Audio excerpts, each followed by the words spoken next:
Here we have 2 dump truck loads of local sand. It's probably about 20 tons, and that'll be enough for 2 sculptures. And there's supposed to be 2 more truckloads coming today.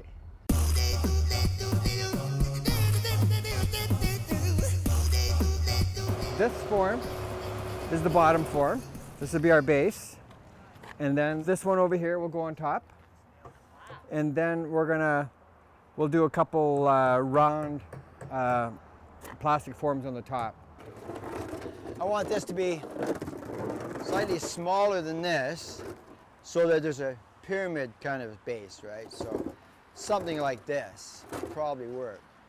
We'll put the clamps on, then we tape the thing up so water doesn't escape through here. Because when the water begins to run out, it takes the sand with it, and pretty soon you have a hollow. It's very hard to. We want to pound the sand in so it's really hard, as hard as we can make it.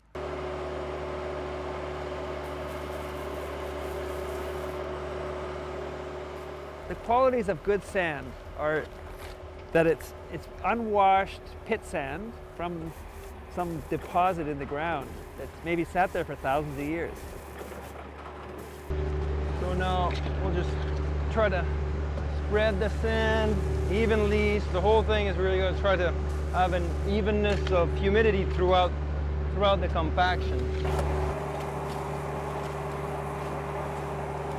You know when you have 2 plates of glass and you put water in between, you can't separate them?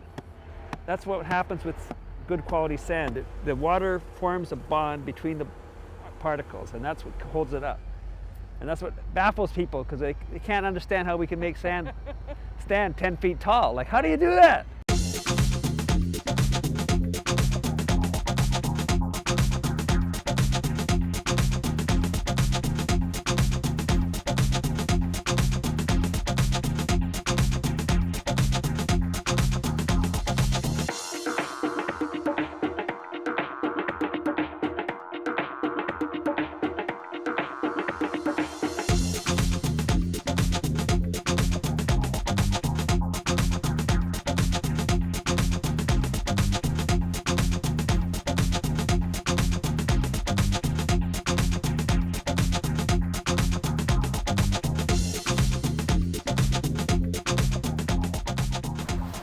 Send this to you, Hayes.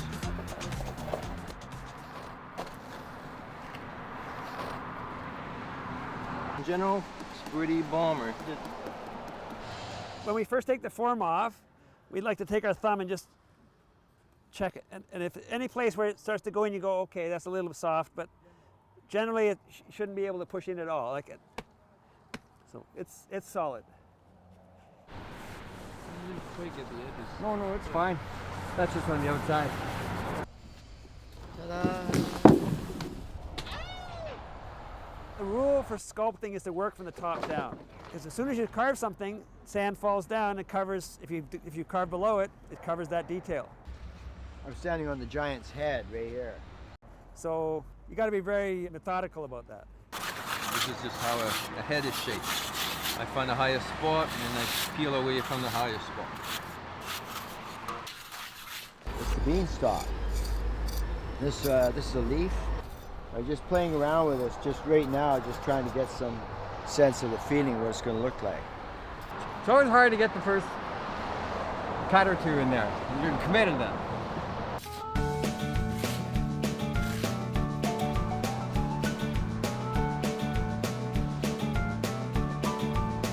I quit my job as a mason to come and build chimneys out of sand. We're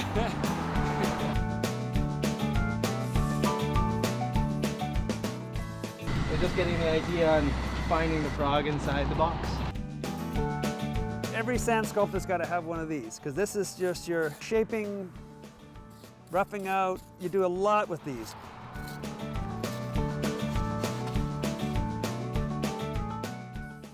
We call them willospheres.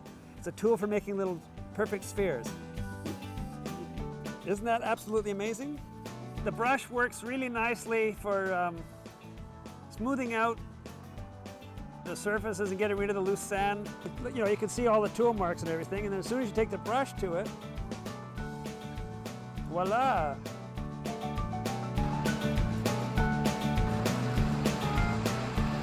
This is called an air-powered granular displacement device. We work together, but I don't think that's a secret language yet. We have, subtle family understanding. This is the tailor's face. I want the mirror to be as wide as possible. That's and it has to look smooth and graceful all the way through all the intersecting points. Still needs to feel like it's not broken anywhere. Nice steady line. I am trying to find the person's arm that is holding the mirror, but I'm trying to figure out the angle, which makes sense. You can go like this if you want. Make it look more leaf-like. It's just a small suggestion of a line. Going in behind here like this. Create a shadow.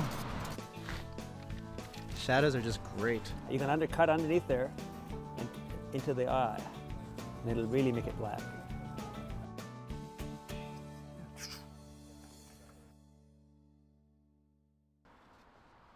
Just on this piece right now, we're just gonna spray glue on the top, just to waterproof it a bit. It's just watered down carpenter's glue. So a lot of people think the glue gives it strength, but that's not the case. They call it a windscreen, because if it's really blowing hard, this will dry out and actually will just start flying away. See? Or my roof just coming off. Oh shit. Is it devastating or no? I'm not excited about it. No, so I'll try and put a little patch on there to start with.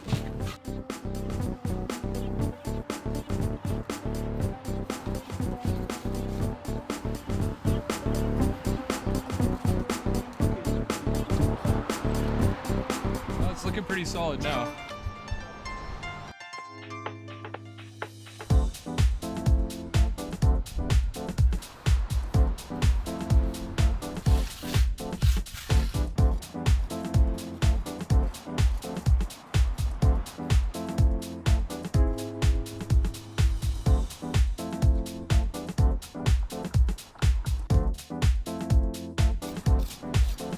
Gotta create some kind of a personality now, and it should be good. What do you do to create personality?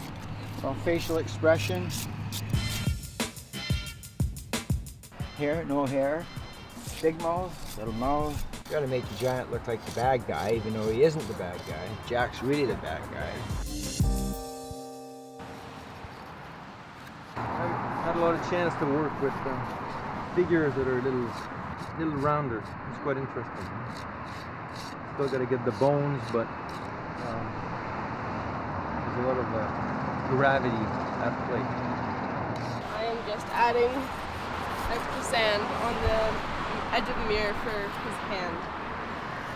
I'm just trying to figure out where the ridges are going to be and add accordingly.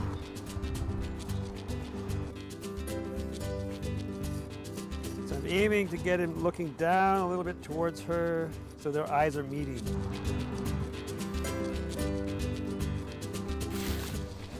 Once we get the shape of the boot done, then there's maybe a couple more windows and a door. And just detail, lots of detail. This roll here at the hip. What? My daughter was here, now I'm doing the gorgeous mirror. So this is the final touch. Once this happens, there's no going back in here because you can't really clean it up. You got him with that. So this crack is like kind of stable, so I feel good about that. Shouldn't grow overnight.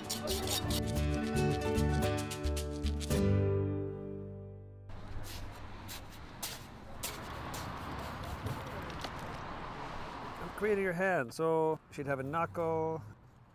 I love hands, I like to do them right. There's a tendency among novice sculptors to make hands either really small or really big. One of the things about hands is that a hand is as big as the distance from your chin to the middle of your forehead, see? So I'm mentally judging how big her hand is based on her face.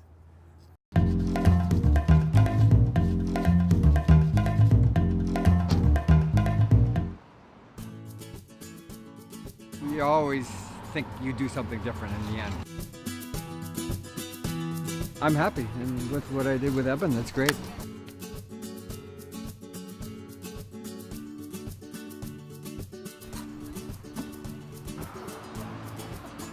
never feels done, but I love it.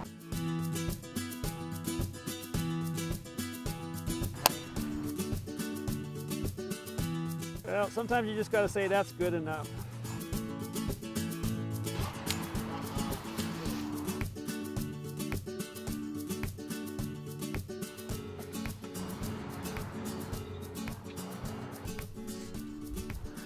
It's hard without the master here to finish things, but I think it turned out well, so I'm pretty happy with it.